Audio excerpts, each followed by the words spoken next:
دیکھیے قرآن، یہ حدیث میں آتا ہے کہ سورہ اخلاص جو ہے ثلث قرآن کے برابر ہے، ایک تہائی قرآن، 1/3 قرآن کے برابر۔ تو ظاہر ہے 3 دفعہ جب سورہ اخلاص پڑھیں گے تو پورے قرآن کے برابر ہو گیا ثواب اس کا۔ لیکن اس حدیث کا مطلب کیا ہے، اس کو سمجھنا چاہیے۔ اس حدیث کا مفہوم یہ ہے، جو علامہ ابن تیمیہ رحمہ اللہ نے جو اس کا مفہوم بیان کیا، بڑا زبردست مفہوم بیان کیا۔ بہت سارے اس میں اقوال ہیں کہ اس کا مطلب کیا ہے۔ یعنی ایک سوال پیدا ہوتا ہے نا، اس کا مطلب تو یہ ہوا کہ پھر ہم پورا قرآن پڑھنے کی کیا ضرورت ہے، ہم جناب سے سورہ اخلاص کو 3 دفعہ پڑھ لیا کریں۔ تو انہوں نے اس کا مفہوم بیان کیا ہے کہ دیکھیں ہر چیز کا نا ایک اصل ثواب ہوتا ہے، اور پھر ایک اس کے یعنی ثواب کی ہوتی ہے ایک کوانٹٹی۔ ہمیں کوانٹٹی کی بھی ضرورت ہے اور مختلف قسموں کے ثواب کی بھی ضرورت ہے۔ جیسے صدقے کا ایک ثواب ہے اللہ کے دربار میں، اس کا ایک وزن ہے، اور نماز کا ایک الگ ثواب ہے۔ تو ہو سکتا ہے وہ دونوں ثواب میں برابر ہوں، لیکن ثواب کی نوعیت میں بڑا فرق ہوگا۔ اس کی مثال ایسے جیسے آپ کہیں جاب کرتے ہیں نا، تو آپ کو مختلف قسم کی سہولتیں ملتی ہیں، تنخواہ الگ مل رہی ہوتی ہے۔ کسی گورنمنٹ کے ادارے میں جاب کریں آپ، یا فوج میں چلے جائیں تو تنخواہ الگ مل رہی ہوتی ہے۔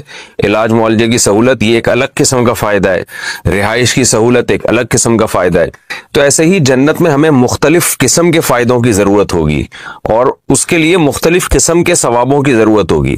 تو قرآن پڑھنے سے جس نوعیت کا ثواب ملتا ہے وہ نوعیت الگ ہے، اور 3 دفعہ قل ہو اللہ پڑھنے سے قرآن پڑھنے کا تو ثواب ملے گا، مگر نوعیت وہ نہیں ہوگی جو پورا قرآن پڑھنے سے ملتا ہے ثواب، یعنی پورا قرآن پڑھ کے جو ہمیں ملتا ہے۔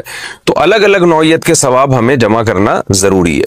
تو یہ بات تو ٹھیک ہے کہ 3 دفعہ قل ہو اللہ پڑھ لیں گے تو ایک قرآن کا ثواب ہمیں مل جائے گا، لیکن جب ہم الحمد سے لے کے والناس تک پورا قرآن پڑھیں گے تو بھی ایک قرآن کا ثواب ملے گا، مگر اس کی نوعیت بالکل الگ ہوگی۔ تو اس لیے اس پر اکتفا کر کے قرآن کی تلاوت چھوڑ دینا کہ جی کیونکہ 3 دفعہ قل ہو اللہ پڑھنے سے قرآن کا ثواب مل جاتا ہے تو اب میں پورا قرآن ہی نہ پڑھوں، تو یہ بالکل غلط بات ہے۔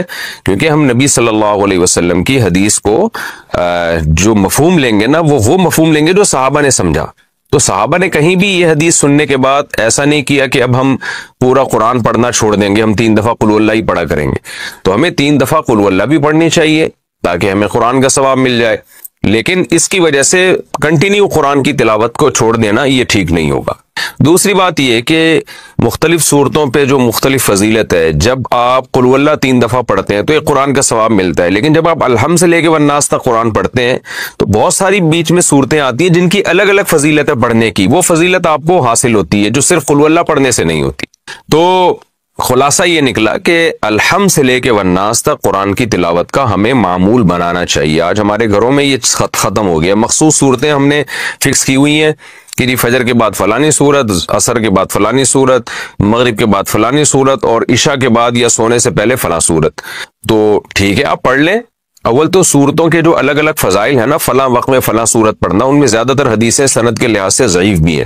سورہ ملک والی صحیح ہے کہ رات کو سونے سے پہلے ہمیں سورہ ملک پڑھنی چاہیے، وہ ٹھیک ہے، لیکن بہت ساری حدیثیں اس بارے میں، سورہ یاسین کے جیسے آتا ہے فجر میں پڑھنا، وہ ضعیف حدیث ہے۔ تو اصولی طور پر یہی ہے کہ ہمیں روزانہ قرآن مجید کی تلاوت الحمد سے لے کے والناس تک کرنی چاہیے، یعنی آپ روزانہ 1 پارہ پڑھیں، پھر یا آدھا پڑھ لیں، آدھا نہیں ہوتا 1 پاؤ پڑھ لیں، اور کنٹینیو پڑھتے پڑھتے سورہ ناس پہ ختم کریں۔ تو جو صحیح طرح آرام سے پڑھ سکتے ہیں وہ روزانہ 1 پارہ پڑھ لیں تاکہ 1 مہینے میں قرآن ختم ہو جائے، نہیں تو 2 مہینے میں قرآن ختم کر لیں، نہیں تو 4 مہینے میں قرآن ختم کر لیں، یہ بھی نہیں ہوتا تو سال میں کم از کم 1 قرآن ہو اور رمضان میں 1 الگ قرآن ہو۔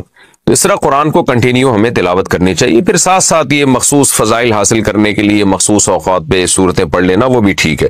تو 3 دفعہ قل ہو اللہ پڑھنی چاہیے۔